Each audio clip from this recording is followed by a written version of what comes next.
నిజంగా కావలసినటువంటి వాళ్ళకి అన్యాయం చేసి ఈరోజు వాళ్ళ పిఎస్సీ అదేవిధంగా ఈ రాష్ట్రాన్ని అనేక రకాలుగా అభివృద్ధి చేస్తాను, నేను సంపద సృష్టిస్తానని చెప్పాడు. సంపద సృష్టించేది ఏం లేదు. జగన్మోహన్ రెడ్డి గారు 3,50,000 కోట్ల రూపాయలు 5 సంవత్సరాలు అప్పు చేసి 3 లక్షల కోట్ల రూపాయలు ప్రజలకే సంక్షేమ కార్యక్రమాల ద్వారా అందిస్తే ఓకే గగ్గోలు పెట్టినటువంటి ప్రభుత్వం ఈరోజు 3,50,000 కోట్ల రూపాయల పైన ఈ 2 సంవత్సరాల్లో అప్పులు చేసి అంతా కూడా ఆ కాంట్రాక్టు ఈ కాంట్రాక్టు ఈ వర్క్ ఆ వర్క్ అని చెప్పి ప్రజల సొమ్ముని లూటీ చేసి దోచుకునేటువంటి కార్యక్రమం మరి చంద్రబాబు చేస్తున్నాడు.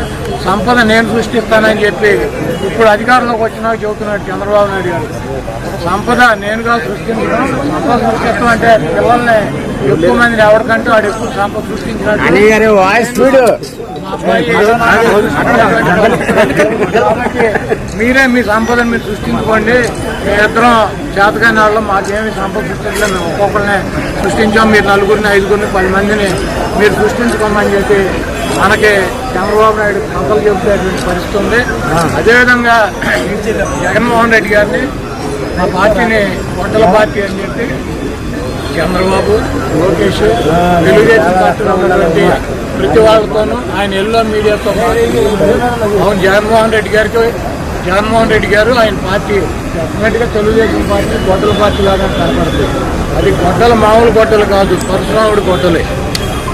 గతంలో మనం చూసిన చరిత్ర గొడ్డలు ఎవరి దగ్గర ఉండేది? శివుడి దగ్గర ఉండేది.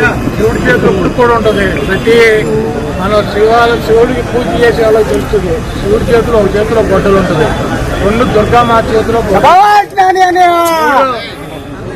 విఘ్నేశ్వరుడి చేతిలో గొడ్డలు ఉంటుంది. ఆ గొడ్డల్ని తపస్సు చేస్తే పరశురాముడికి ఇచ్చారు. ఆ పరశురాముడు ఆ గొడ్డలతో ఆ రోజు ఉన్నటువంటి రాజుల్ని చంద్రబాబు లాగా మదం ఎక్కి ముళ్ళు బలిసి ప్రజలను హింసించేటువంటి రాజుల్ని పరశురాముడు చంద్రబాబు నాయుడు గొడ్డలు మాకు అవసరం. ఈ రోజు చంద్రబాబు నాయుడు గొడ్డలతో సంబంధం లేకుండా ఈ రాష్ట్ర ప్రజలు 2029లో పరశురాముడి గొడ్డలు జగన్మోహన్ రెడ్డి గారికి అందించబోతున్నారు. మీరు ఒకటి గుర్తుపెట్టుకోండి, ఆ గొడ్డలతో మీ పార్టీని, మీ అవినీతి సామ్రాజ్యాన్ని, మీ రాజకీయ జీవితాలని తెగనరికి భూమిలో పరశురాముడిలాగా పాతి పెడతాడు. డెఫినెట్గా జగన్మోహన్ రెడ్డి గారికి గొడ్డల పార్టీ లాగా, జగన్మోహన్ రెడ్డి గారి తీసుకోవడం లాగా మీకు కనపడతాడు. దాంట్లో తప్పులేదు, మీ కర్మ.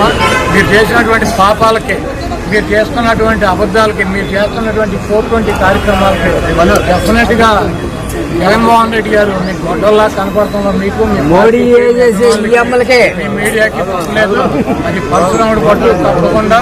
ఆ పరశురాముడి గొడ్డలి 2029లో ప్రజలు జగన్మోహన్ రెడ్డి గారు చేతికిస్తారు. ఆ ప్రజలు ఇచ్చినటువంటి గొడ్డలతో మీ అవినీతి సామ్రాజ్యాన్ని పోకుండా వెళ్తున్నారు.